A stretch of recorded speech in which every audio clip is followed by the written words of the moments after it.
Hello and welcome to the Worn and Wound podcast. My name is Zach Kazan. I'm the managing editor at Worn and Wound. Really happy to be joined today by Worn and Wound co-founder Zach Weiss. Zach, how's it going? Pretty good. How about you?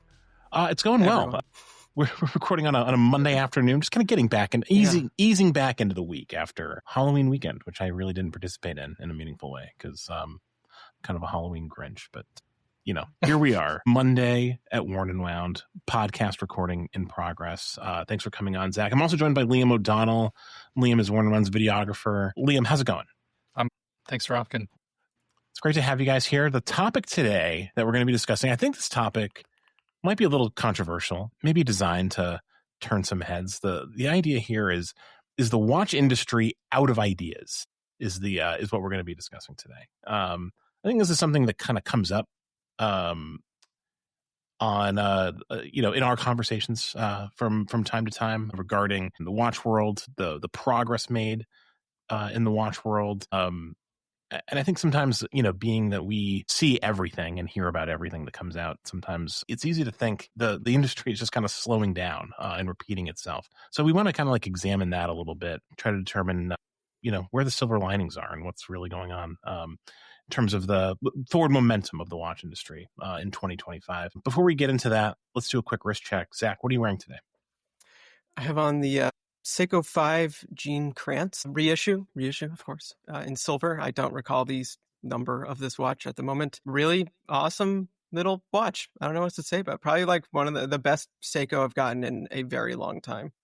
Yeah, it's nice when you find a Seiko that just kind of clicks. Every once in a while, you stumble across one that it's like this one was a heritage reissue that sort of, I feel like it kind of went a little under the radar when it was released. Was it earlier this year that one was released? Yeah, it was earlier this year. I feel like it did really well amongst a certain audience of people, but it didn't break through to the social media and our media or anything. It got released and I feel like a lot of people bought them. They got sold out really fast, but it was very almost forum-y in a sense. That said, there are 10,000 of them out there, so yeah, it's quite a few to sell. But yeah, it's such it's funny because it is a reissue, as you said, and without the real watch, the original watch in front of me, I highly doubt this is very different. The proportions feel like a vintage Seiko, the case lines, it just shows that when they've set their mind to it, they can really just do that thing that you kind of want them to do. And at a really good price point, it's under $500. And even the bracelet is nice on this. Yeah. And, 4-hour movement, fine by me at this price point for sure. Yeah, it's really nice. It has that charm. Yeah. Under $500 feels like a pretty safe place for Seiko, I think. It's not quite buying a Seiko 5 on Amazon for $80, 12 years ago or whatever. No. But, it has a bit of that sort of impulse buy sort of the impulse buy around it. It's just inexpensive enough. That's a cool watch. Liam, what have you got today? Old Faithful today. It's the Tudor Pelagos. Tudor Pelagos. Yeah, the early edition. The original, right? The very first one. All right. Yep. A two-line black dial? Yeah. Mm-hmm. Wow. Now that's an artifact of, that's a modern vintage or something. Yeah, neo vintage. It's not even neo. It's so new, but it's like an icon from our own time in the industry. It's that's very cool. You see fewer and fewer of those with all there's so many, the Pelagos line is just it's a real collection unto itself. It's not just, a pair of watches anymore. It's been expanded so much. So yeah, seeing that original one is kind of a treat. I actually didn't like it very much when it first came out.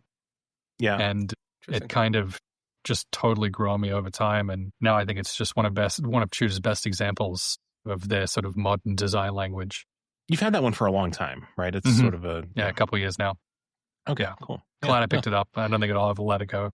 Yep, it's a great watch. Yeah, you should make sure Blake Mallon sees it and rub it in his face that you have it, because he bought one of those back in the day when that was the new Pelagos, and it was such a flex back then because neither of us were buying watches at that price point. He was able to, and it was so awesome. And he's since caught the bug and he got rid of it at some point, and those are not so easy to find.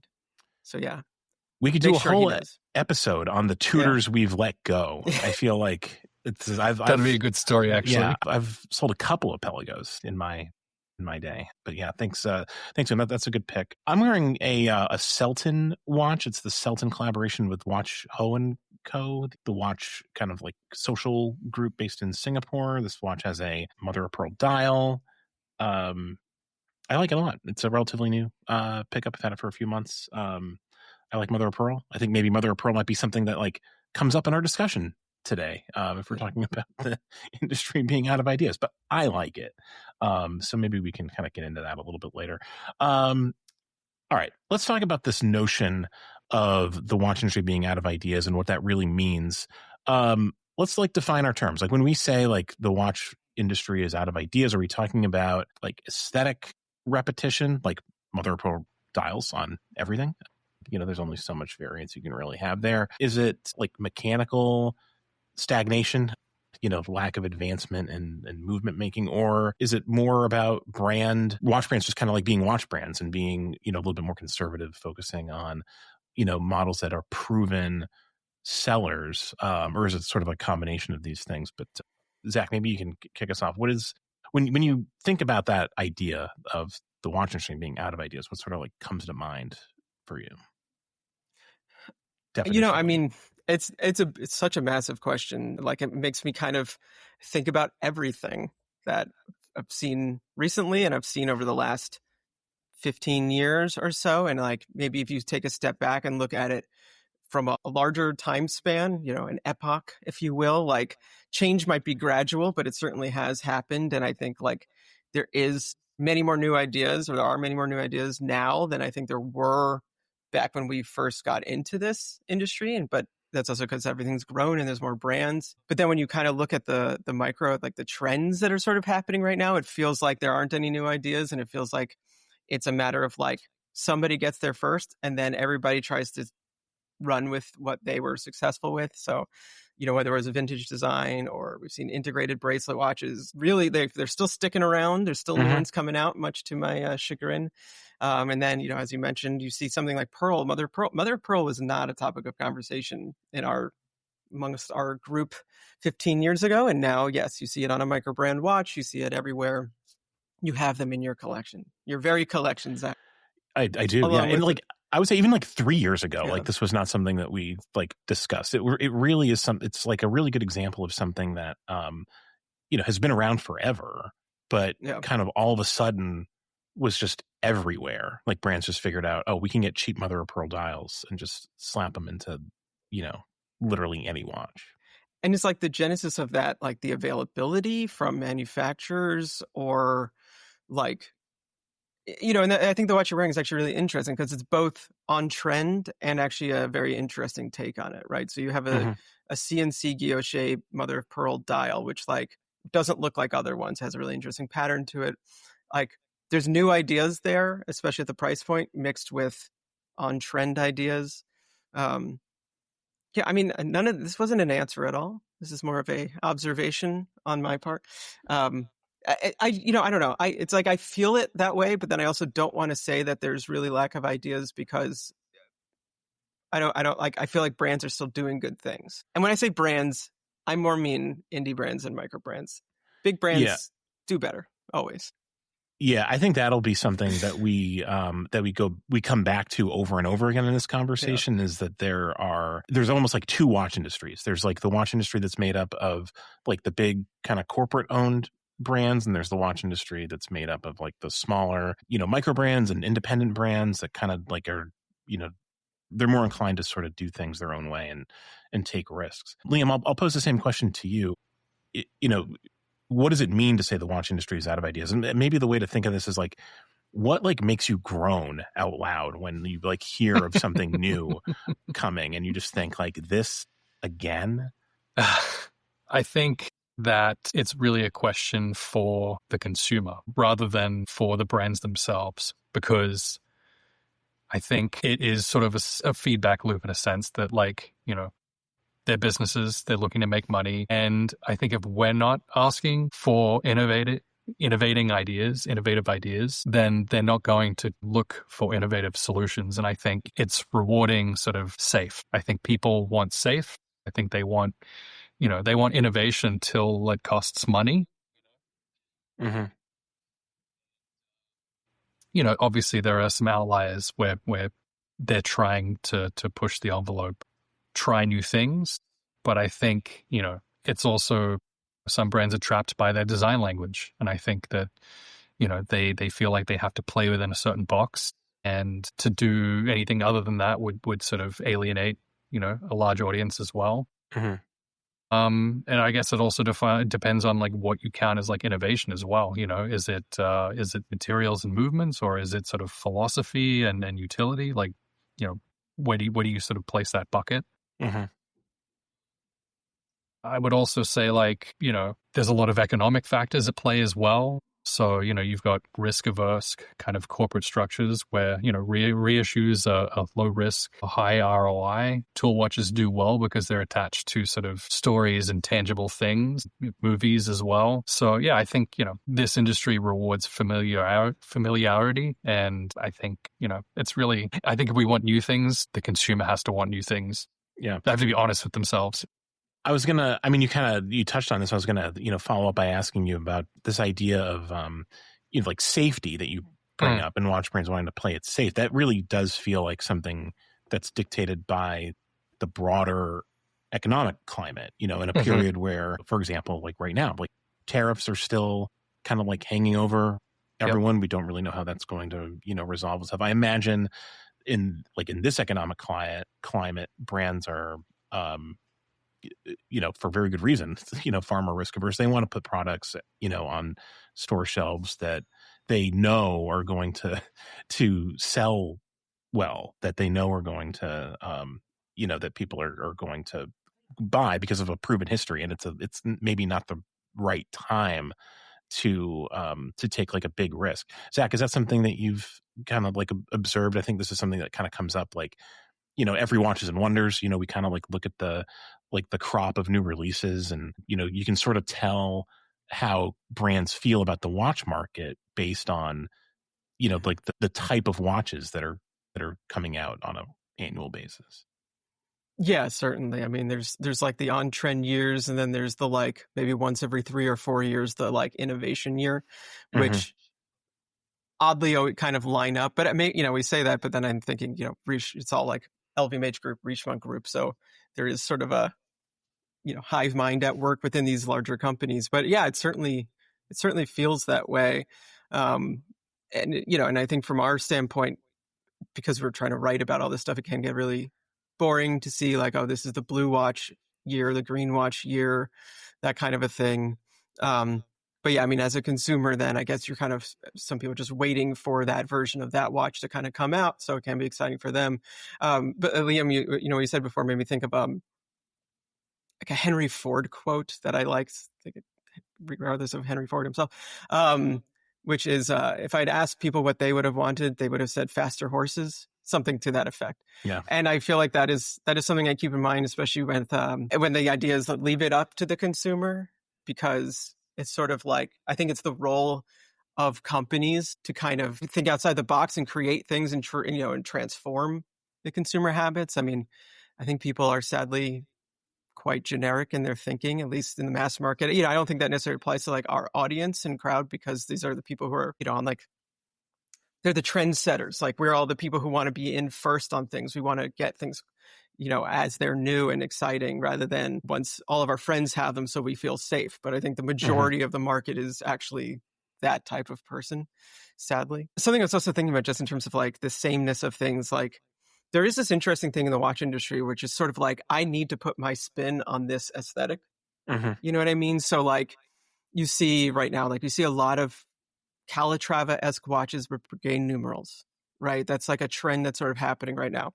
And it's, on one hand, it's safe because it's a very attractive style of watch. And on the other hand, it feels like if you ask a brand that's making it, why did you make this? They wouldn't have said, because I want to be able to sell this watch easy. And that's an easy watch to sell, right? That sounds really callous. It's like I have this like thought about this. I have this interpretation of it. Maybe it's a price point. Maybe it's a a subtle execution of something. But in the end, if you just take a step back, it's like a lot of people doing the exact same thing with very marginal differences between them. There's a few versions of that, I even, actually, this is interesting. Mr. Enthusiast just this morning posted like a rambling of his on Instagram, and it was something that I'd exactly been thinking about.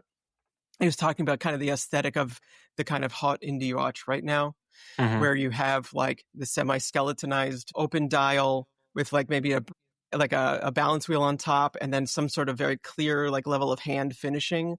Like across all these brands, they look totally different, but across all these brands, they all have these distinct things that make this now the indie watch, right? Which is a sameness of itself, Yeah, it's interesting you bring up those like kind of this like new kind of like batch of Calatrava style watches, because obviously we've seen so many of them just in the last several months. Some of them I think are like better executed than others, but like that genre, in and of itself is kind of, I feel like, a pushback on where the industry has been, for the last several years, which is, like vintage inspired sports watches, and we've gone into like a sort of like a different, kind of like tangent of like vintage inspired watches with these. It seems, in a way like it's pushing against a trend, but now it's just become a trend, like another trend, unto itself. I'll have to check out that Mr. Enthusiast video. I think I opened Instagram and I saw it, and I saw that it was long, and I kept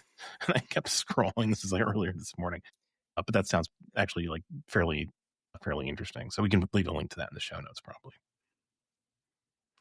Liam, anything anything to add on Zach's point about like the way brands kind of like put their spin on kind of like different ideas like over time? It's a really great thought, and something I actually hadn't sort of considered until Zach brought it up just then. So I'm gonna have to think on that for a little bit, but it's a really poignant point. Yeah. So yeah, come back to me on that one. Something else I wanted to talk about. I think for me, when I like the thing that kind of like grinds my gears, pardon the pun, to when it comes to the watch industry is this long period of vintage reissues and nostalgia that we've kind of like been up against. And like, to me, as someone who, again, we're in a unique position. We see every press release. We get to handle like basically any watch that we want, that we have interest in. That's the thing, as an enthusiast and someone who works in the watch space, that like really makes me think brands are just kind of like phoning it in. It's just like the endless amount of like vintage inspired divers. Like, how many times are we really going to go back to the well?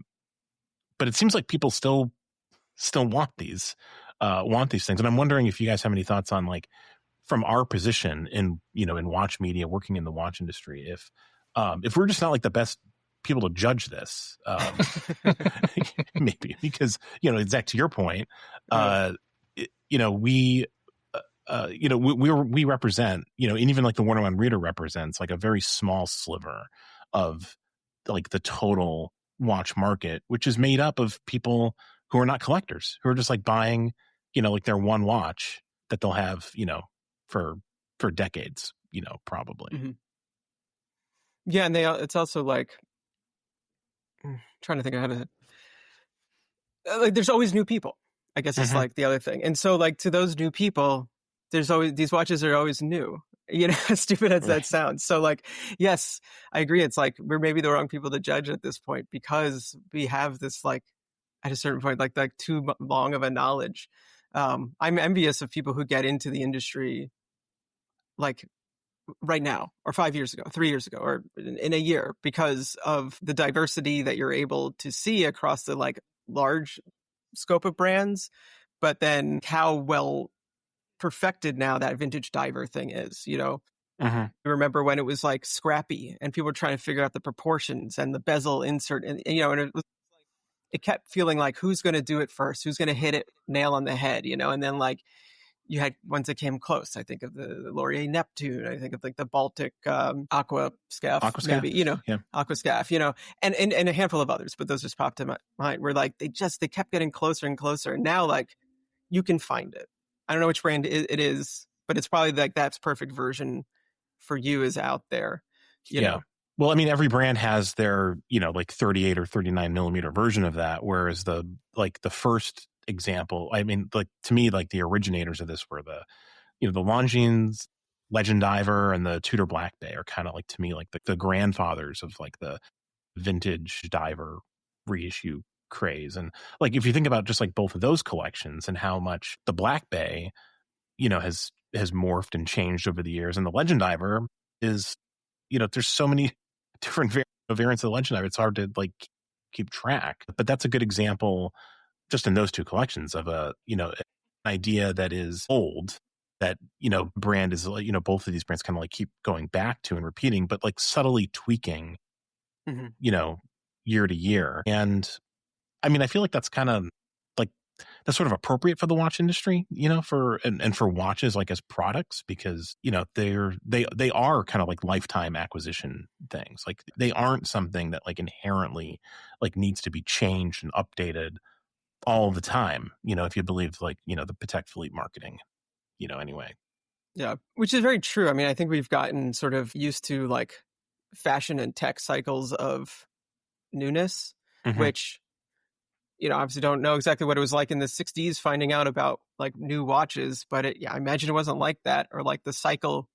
I'd actually be interested to see like what the real release cycle was of brands back then. Like, was it quarterly or was it semi-annual, or like what it was, because now there's this expectation that you have to stay on top of things. You have to release constantly. You have to push. And then like getting your new Apple, iPhone, whatever, that is so marginally different than the one last year, but you have to make like such a noise about it. It's like, it's becoming that kind of thing where it's like, we have to, bring out the band for every marginal difference every year, but it's a lot of pressure on brands because of the investment they have to put in and everything. At the same time, you got to feed the beast, and we're the beast, and I want more. I want more now. You know what I mean? One watch, you're talking about the grandfathers. I'd also throw the Diver 65 in there. Oh, for sure. Which has also had a very interesting sort of life to it. I don't remember which came out first, the Diver 65 or the Black Bay. It might have been the Black Bay, but the Diver 65 was maybe available in the US first. I'm not sure. I think the 65 was first. Was it first? Yeah. I remember that at Basel, and I remember VJ just talking about this recently. Maybe it was at one of the panels we had at Wind Up, that like when they did that, I mean, really, that was a funky looking watch that felt very out of left field and felt very risky in the halls of Basel, where things were not risky, And I mean, it was cool. I would challenge but Oris and Tudor. The thing though that you can permeate within these lines as much as you want, especially when you need to sell more watches and you want to attract new customers. But neither of them develop new lines very often. And I feel that's where the real like risk aversion is right now. And that's, that's the concerning part to me, I guess. Like, Tudor dropped the North flag very quickly, kind of a thing, and it's like, I wish they'd stuck with it a little longer, or they tried again with it. And you never know what they're going to do, but like famously are wrong with thinking what they're going to do. But like, if we go into meetings with Tudor, we're always really excited by what we see, but it's been a while since I've been like, what the, how did this get out here? That's nuts. There was a period of time with Tudor not that long ago where it seemed like they had like one of those watches like every year, like I'm thinking mainly of the Black Bay P01, which was like incredibly controversial and people like really hated it, when that first came out.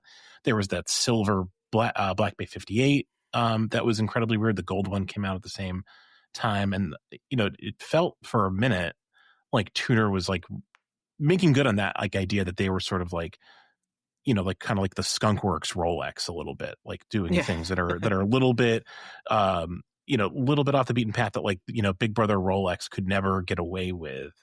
And it seems like we're like not there anymore. Like I love the new Pelagos Ultra. Is that what we're referring to it as? Like that's a really cool watch, but it's like it's not quite as like crazy as like a watch that was called an Ultra might have been like 5 or 6 years ago. Like it's just it's a streamlined and better version of the classic Pelagos, which you're wearing, Liam. So I want to ask, I'll come back to you, Liam, and ask like, someone who's like, observed this sort of like this trend, if we can call that, of like kind of nostalgia inspired watches. Like, how do you view it from that perspective? And as a Pelagos owner, and I think that's an interesting kind of like case study in terms of a collection of something that's been kind of like blown up a little bit, but like maybe not as much as like core enthusiasts might like to see.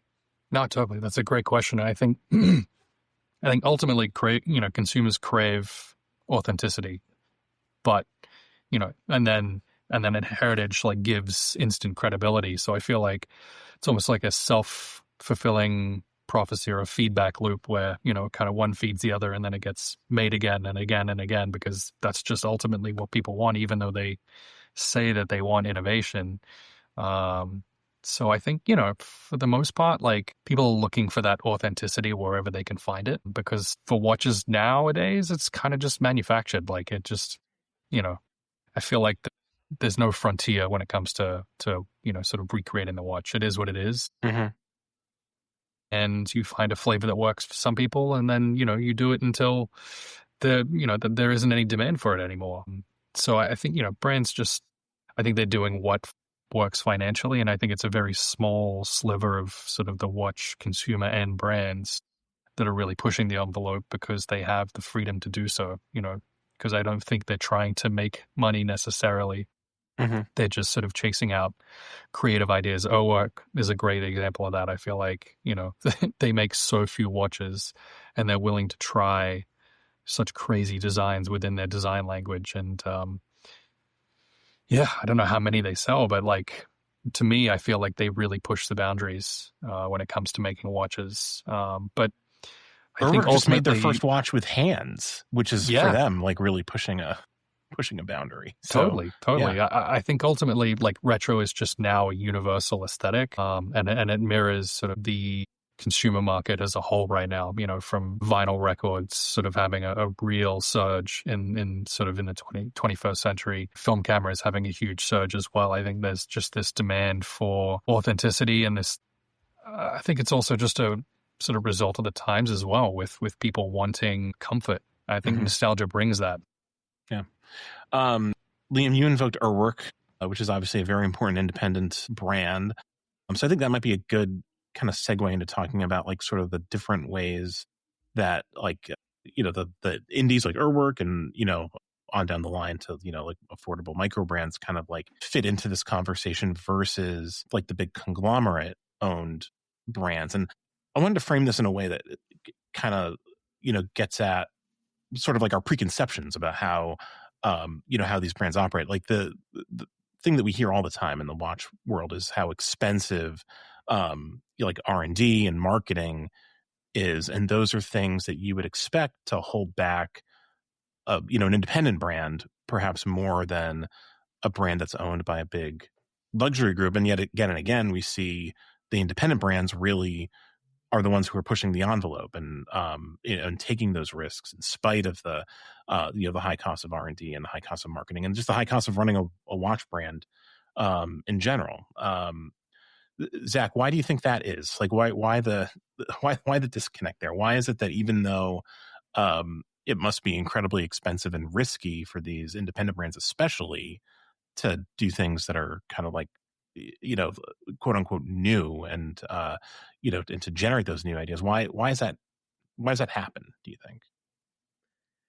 I mean, I think a lot of it's because we were lied to about things. I mean, no doubt these things are expensive, but to do any R&D is expensive, any tooling is expensive. But if Arkin can make a module and put it in a watch for under $1,000 and have a successful business, other people can. If Christopher Ward can develop multiple in-house movements and complications, other brands can. I think that there's, when I first got into this, the whole concept of like in-house movement was such like it was sort of the topic for a while back 10 years ago, right? Like more so than complications or anything else. It's like, oh, does that brand have an in-house movement? And then you'd have the sort of battles over, is that really in-house? And you have brands making claims. I don't think people I don't hear that conversation much anymore. And there's so many more brands that have just brought out movements. So it's like that, it's been sort of dissolved a bit. And yet if you talk to a big brand, they're not gonna say that. You know what I mean? I don't know if I'm addressing your question very well, but like, you know, I there's like points and counterpoints to all of it. I was just thinking before, it's like, in terms of like innovation and everything, like Grand Seiko is a great brand to talk about, right? Like in the last 5-6 years, they've dropped several new movements or several variations on their movements, almost too fast, I could argue, to the point where if you look at the amount of things they've brought out from the first version of the dual impulse high frequency movement to the hand wound to the UVA to the 5-day spring, like you have a cluster of really high performance, high concept movements that have come out in a short amount of time, such that they're almost competing with each other. And so we almost don't talk about them. We get transfixed in, oh, well, here's the new Birch dial, kind of thing. Or finally did 37 millimeters with they got the forest for the trees, kind of a thing for Grand Seiko, which I think is interesting because it shows like a brand can do innovation 100%. I almost maybe no brand on the size of Grand Seiko is as innovative as Grand Seiko right now. Yeah, I think that's probably fair. And yet it gets lost in the story because we're like, as consumers, we're so caught up in these kind of like the minutia of almost irrelevant things, Yeah. And maybe that comes back to bite us in the ass. It's like everyone who comments about a spec being off and misses the fact that this is like a powerhouse of a movement that represents years of innovation is almost like like you just cut off you missed the point. You know what I mean? I don't know. I guess it's because we all come from the position of, am I going to buy it?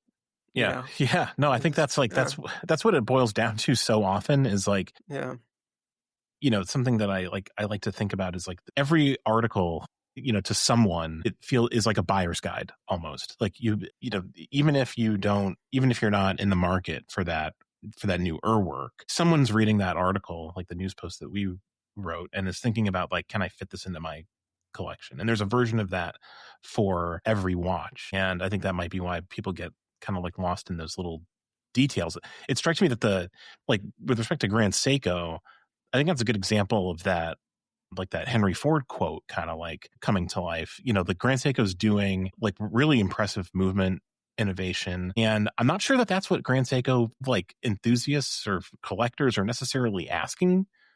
It's not something that comes up all the time in my discussions, about, Grand Seiko, with Grand Seiko owners. I think because of like price creep and other factors, which is a whole other kind of like angle to this, but it does seem like they did that like at a really rapid pace, coming out with new mechanical and spring drive movements in the last few years. And it also, go ahead. It also runs counter. Now we're just going to talk about Grand Seiko for a bit. It runs fine. counter to, I think, also their larger goal, which was to become more successful with the mainstream. And I've asked Joe about this before, but it's like, how do you explain these movements that are not even necessarily easy to explain to a collector every time, to somebody who walks in off the street? And it's sort of like, well, you don't always. That's also why they're so beautifully finished and they look great, right? Because you sell it on these other terms. So it's like, using that as an example, then why would Rolex try to do this annually too, when like ultimately people are just going to buy them for the looks? Admittedly, Rolex did just come out with a new movement, but almost nobody understands it or talks about it. And they just talk about the fact that it was an integrated sport watch with a kind of funky dial on it that was questionable. It's like that movement's dropped out of the conversation. So it's almost like innovation doesn't pay, which is really sad.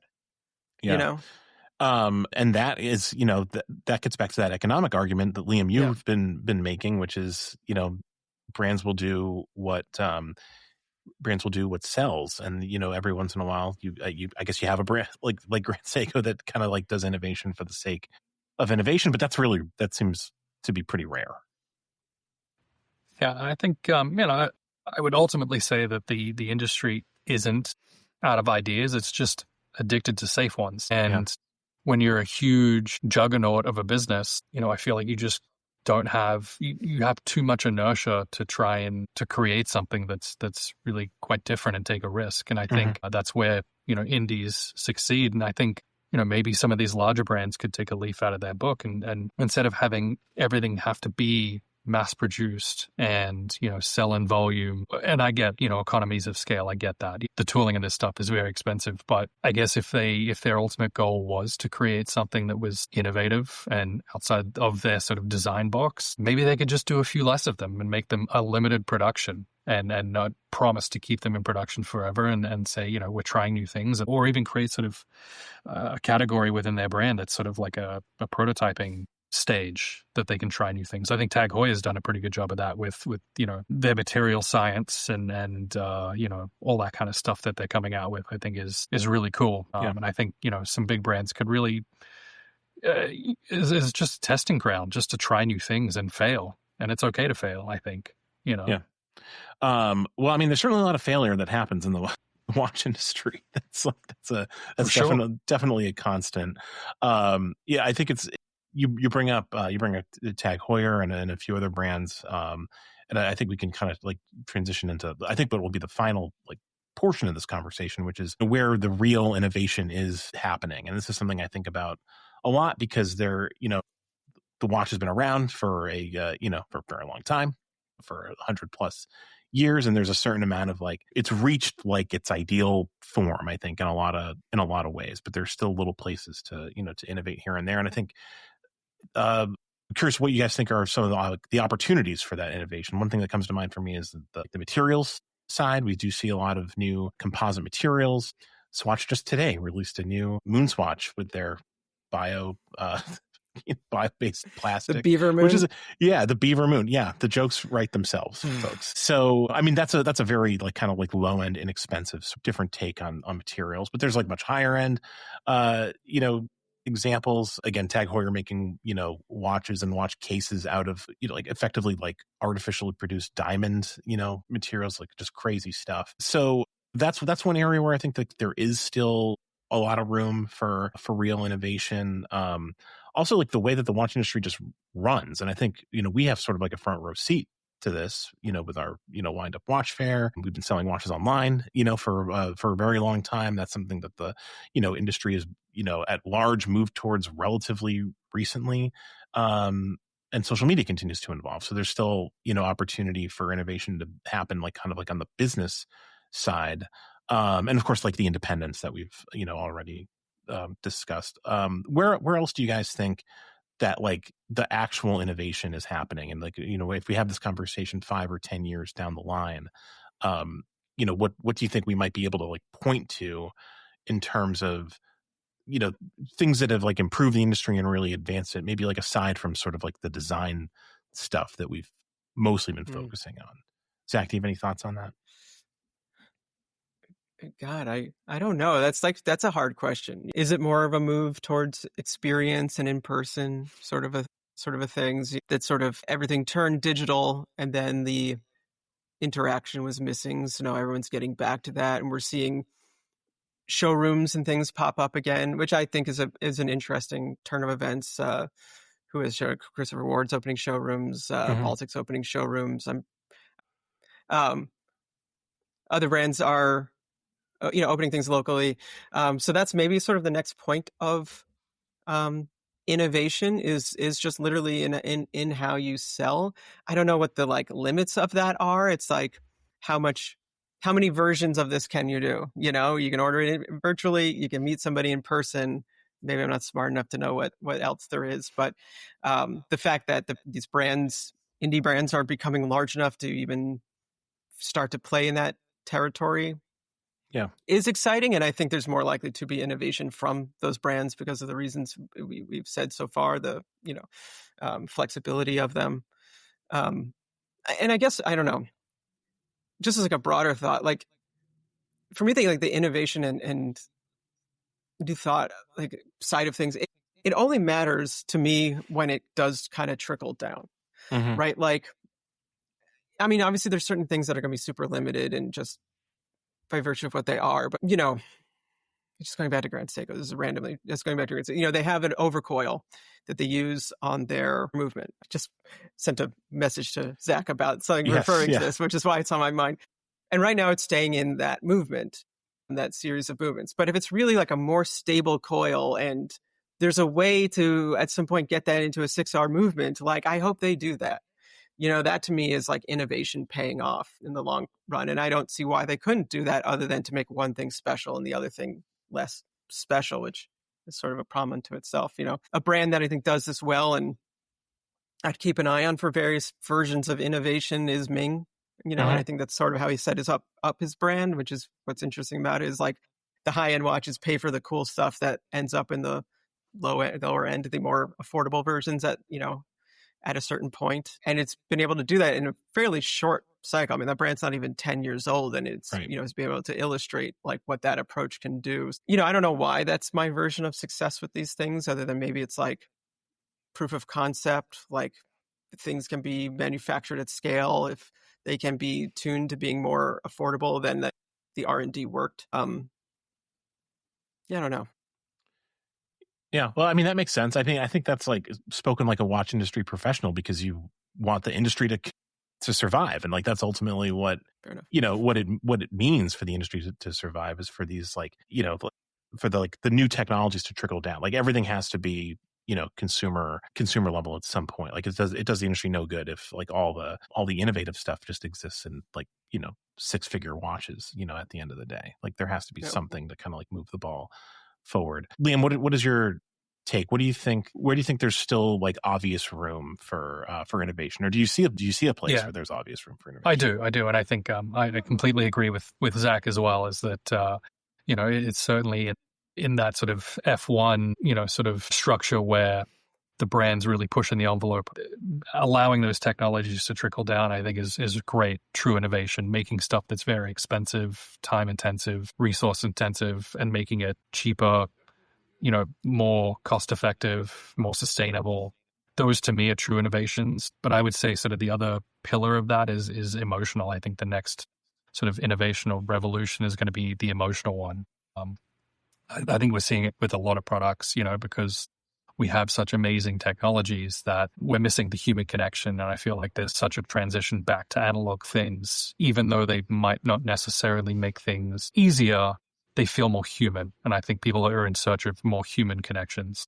And so I think that's why showrooms are becoming a focal point for a lot of brands. And I think, taking things and just incorporating more human elements into them or requiring more human interaction is really where I think the next revolution is.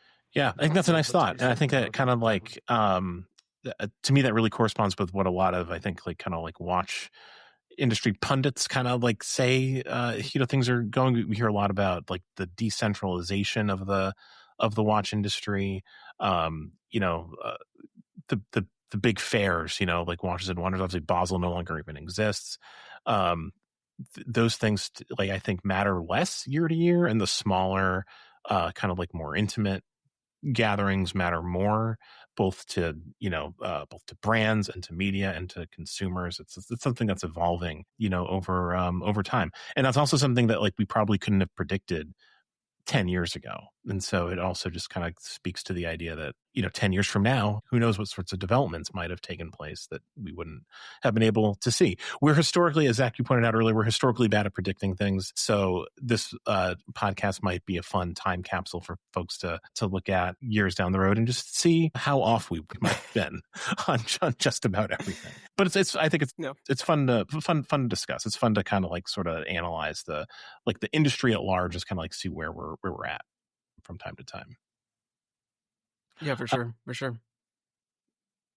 Liam, Zach, thank you guys both for joining me on the podcast this week. It's an interesting topic. Is the watch industry out of ideas? I think parts of it are, and but there are also like some really interesting ideas bubbling to the surface in sectors of it, which is, I think, to be expected. But we want to know what you think. Our listeners, definitely feel free to drop us a line, leave a comment on Instagram or on the blog, and let us know what you think of this topic or anything else. We will see you next week for another all-new episode of the Worn Around podcast. Until then, take care.